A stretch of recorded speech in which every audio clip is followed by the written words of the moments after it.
Assalamualaikum warahmatullahi wabarakatuh. Berjumpa lagi di channel Teknisi Gebang. Di sini ada handphone Redmi Note 7. Untuk kasusnya itu tiba-tiba mati sendiri.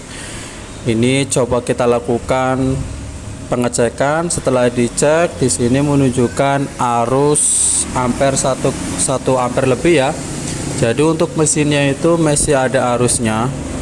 Hal teman-teman yang perlu dilakukan tadi coba kita matikan. Untuk cara matikannya kan tidak bisa harus kita bongkar ya.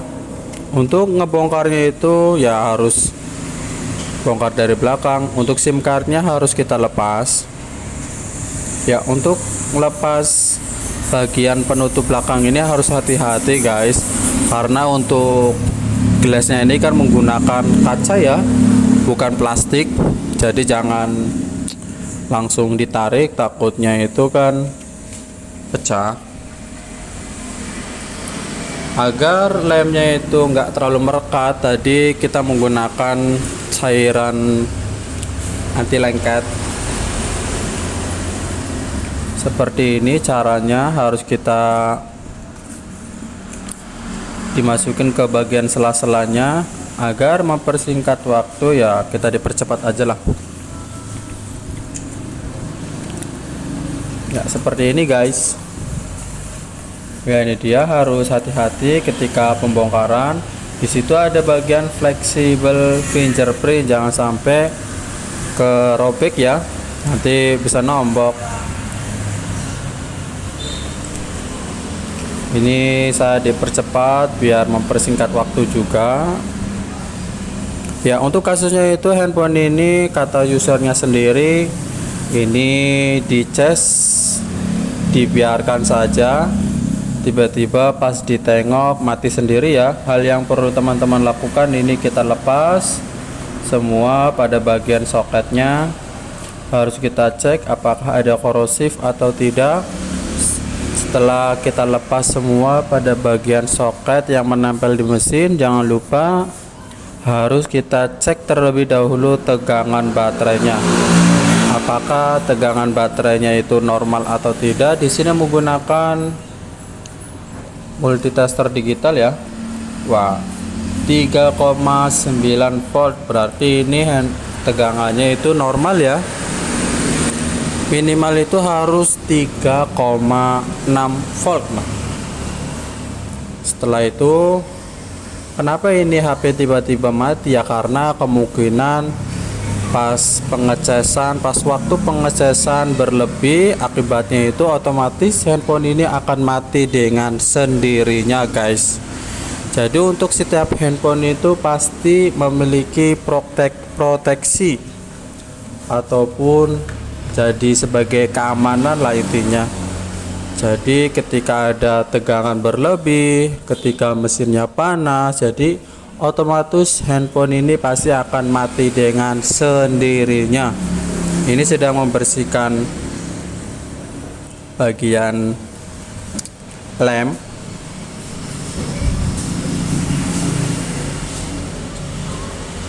Setelah kita bersihkan, kemudian apalagi nih,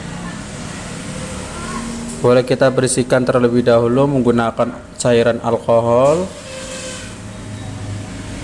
Kemudian kita sikatkan gitu, seperti ini biar bersih. Sekiranya sudah bersih, ini boleh kita pasang kembali ya. Semoga aja cara ini berhasil. Yang penting jangan langsung vonis bagian mesinnya ya guys. Coba kita nyalakan apakah berhasil, atau kita dicas terlebih dahulu. Wah, ternyata di sini sudah menampilkan logo Redmi. Berarti handphone ini sudah berhasil ya, menunjukkan indikator baterai juga. Coba kita nyalakan apakah handphone ini bisa menyala sampai ke tampilan menu. Kalau menyala ya alhamdulillah, jadi cuan deh.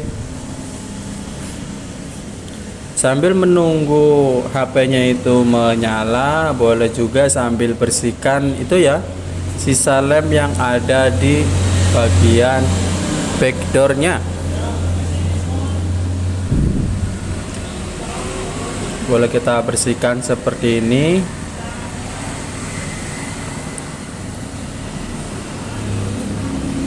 Sambil menunggu, semoga aja bisa menampilkan ketampilan menu ya.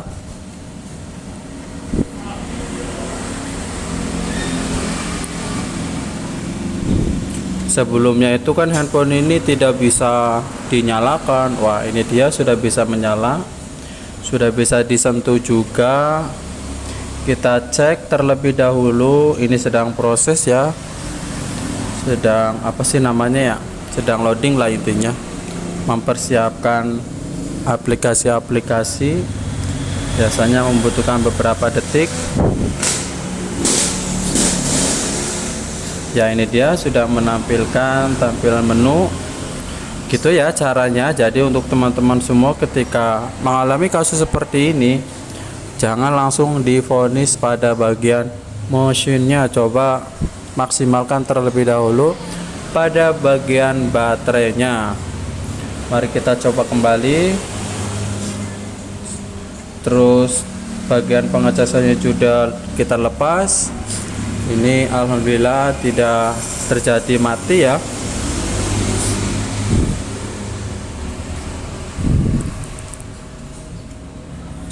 Oke, kita matikan kembali ya. Bagi teman-teman buat HP-nya mau lebih awet lagi, ini pada bagian baterainya itu kita harus memaksimalkan kembali biar tidak, maksudnya biar nggak mati ya, ataupun mati sendiri. Jadi seperti ini caranya. Jadi kan di bagian baterai itu kan ada yang namanya itu komponen fuse ataupun sekring.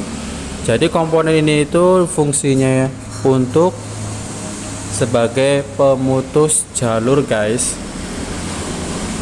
sebagai proteksi lah intinya ketika ada tegangan berlebih atau panas berlebih. Jadi di bagian komponen fuse ini akan otomatis mati dengan sendirinya, ataupun disebut dengan sekring.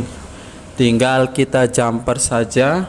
Ini saya nggak shoot ya, berhubung baterai ini kan sudah pernah diganti dengan yang baru, bukan original.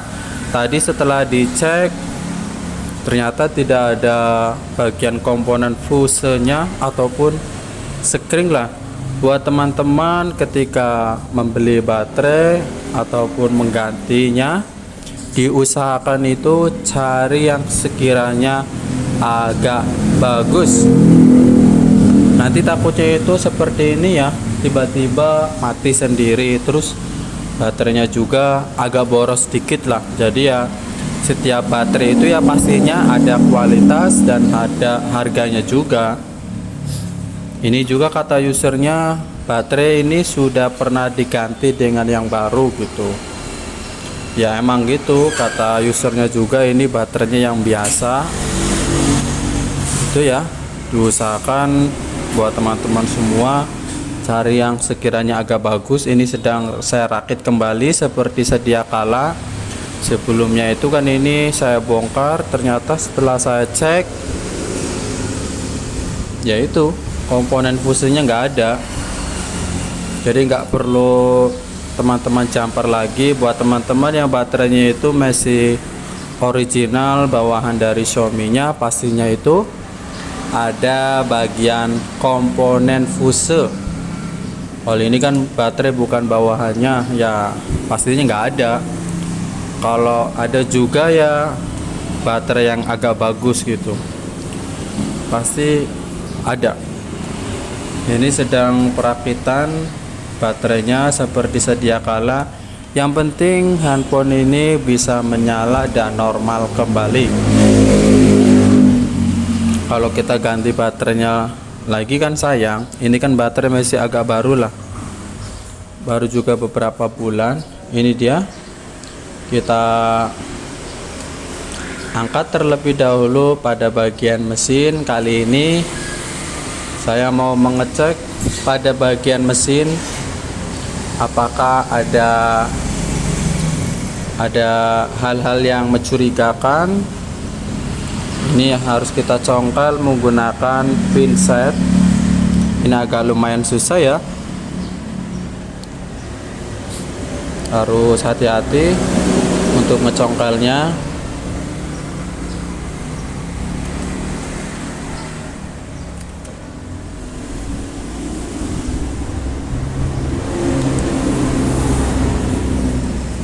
Buat teman-teman itu kalau enggak ya,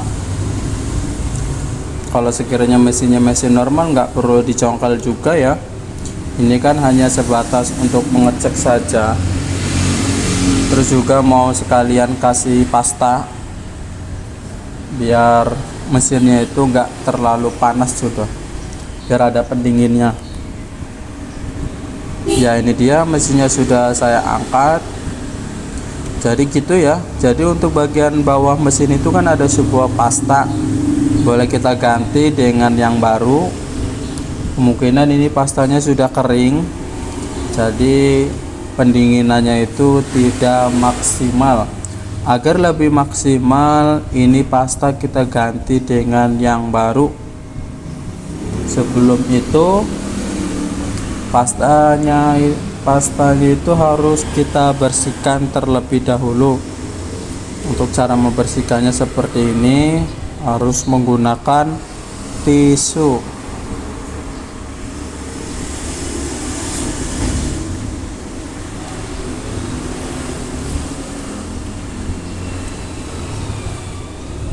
Jangan lupa untuk bagian mesinnya juga kita bersihkan, sisa-sisa pastanya seperti ini.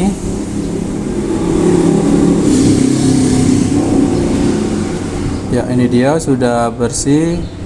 Kemudian kita siapkan pasta yang baru. Ya untuk pastanya itu saya sudah mempersiapkan. Ini tuh khusus buat pasta apa sih namanya ya, buat komputer lah, yang buat prosesor tuh. Ini juga bisa dipakai, yang penting intinya itu fungsinya sebagai pendingin aja. Kita oleskan di bagian framenya seperti ini, sedikit saja, jangan terlalu banyak.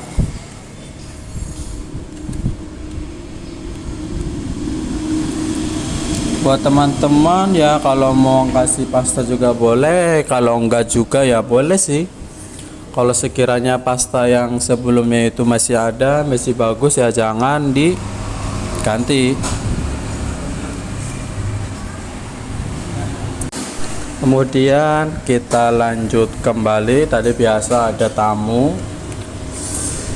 ya. Setelah itu ini sedang proses pembersihan ya. Terus juga mau pemasangan pada bagian mesin. Nanti dipercepat lagi aja deh, atau kita skip. Ya kita skip aja lah, biar nggak makan waktu lagi.